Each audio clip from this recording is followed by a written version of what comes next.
So main section here, the setup logic window. And what this basically allows you to do is to create if statements. Now, I imagine most of you are at least somewhat familiar with if statements. They're quite widely used. In a nutshell, it's basically saying that if a specified condition is met, then a certain action should happen. So this allows you to create really variable forms. And you can scale this a lot. So it can be a really simple variable, a really simple if statement, where it's just one condition, one action.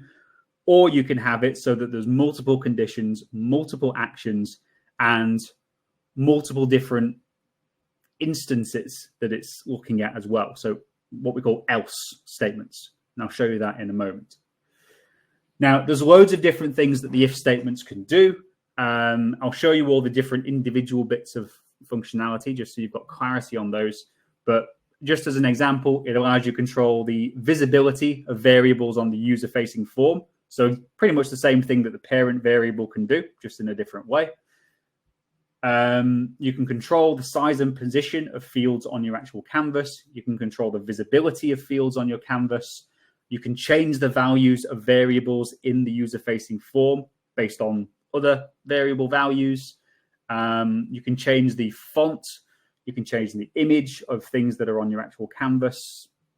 Loads of different potential things. And when you add all of these together, you've got the power to create really, really variable options on your products. So let me just show you an example on this product here that I've made. So it's all well and good seeing it in individual bits and pieces, as we'll do in a moment. But I've set this up. It's not a perfect product by any means, but it gives you an example of what this kind of functionality can do. So what I've set up is a business card.